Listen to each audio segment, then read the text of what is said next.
I want to start with iOS 12.1. Is it bringing a new Explodegate? As one user seems to have updated to iOS 12.1 on his iPhone 10, and after the update has completed, the iPhone self-combusted. The aftermath is not pretty. It never is with this kind of stuff. As you can see, I mean, this could have been bad, could have burned him, could have burned his house down or whatever. And before this thing gets sensationalized, just want to say the failure rate for lithium-ion batteries is 1 in 10 million. It may not even have anything to do with the update. The battery may have been that 1 in 10 million and decided to fail at that exact moment. But 1 in 10 million and decided to fail at that exact moment. But offline Siri is a great idea. There's really no reason why it shouldn't exist already on current iPhones. And if Apple were to make it exclusive to new iPhones, I feel like that would be unnecessary and it would anger a lot of people as well with older iPhones that are incredibly powerful. I mean, there's no reason for that. So hopefully offline Siri does come to older iPhones as well, but Apple is certainly working on that. And I want to show you guys the most adorable thing you'll ever see. This is for the Apple Watch. It was made by CO Design Lab, and it basically brings the old iPod interface, the old iPod look, to your Apple Watch. Of course, the trackpad, it's highly unlikely that that works or could work in the future. It's just for aesthetic purposes, but it really makes you think that the Apple Watch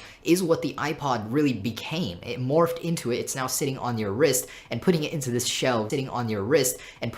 shell, really brings that into perspective here. I think it's awesome. Completely unnecessary. It defeats the whole purpose of having a watch on your wrist, as it's going to be in your pocket now. But theoretically, this thing could be an iPod if you didn't want to use it as a watch. So that's really, really cool. It roughly matches the size of the old iPod Nano screens. I love the ingenuity here. Now, Apple hasn't even released the wireless charging case for the current AirPods. Now, Ice Universe, a very prominent leaker, is saying that definitely Apple will be releasing AirPods 2 by the end of this year. If you think about it, it's a smart move for Apple. The holiday season is here. It's the perfect price range for gifts. It would sell out like crazy. To go alongside with this, a separate leaker has released pictures of the AirPods 2 in some sort of plastic wrap. I highly doubt that this is genuine. It just looks like some counterfeit AirPods wrapped up here, but who knows? It would be cool though if AirPods 2 were to unexpectedly release by the end of the year. Looks like Johnny Ive has transcended. Oh, and looks like the 2018 MacBook Pros have been updated yet again. They were just updated in July with updated specs. Now Apple has released new Vega option graphics, Vega 16 and Vega 20, for these new MacBooks. I would honestly be royally pissed if I just bought one and a few months later this comes out. I expect at least a year in between refreshes,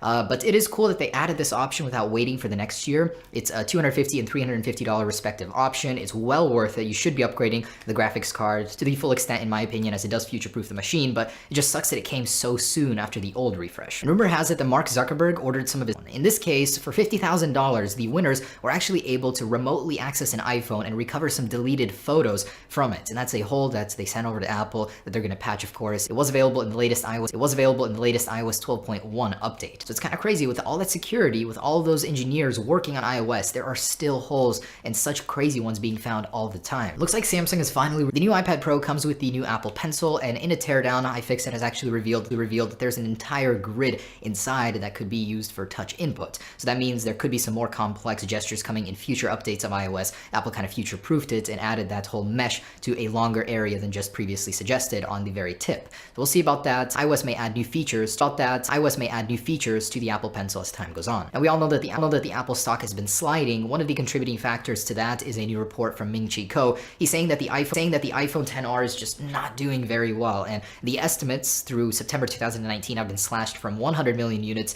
to 70 million units. So that demand, that hype just wasn't where it was expected to be, and as a result, the stock is going to suffer, the sales are going to suffer, and the iPhone XR is not going to get sold as much as it should have. And a couple of other things. So Apple has launched a. Hard to believe it's been 7 years since Steve passed. What do you think he would think about the company today?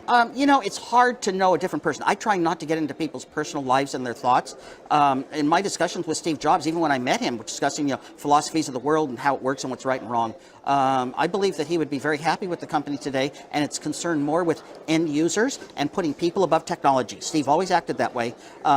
The users are more important than the technology itself. You should not be a victim of the technology and what it can do. You should get to live your human life the most human way possible. And during an interview with CNBC, Steve Wozniak, Steve Jobs' old partner that helped found Apple.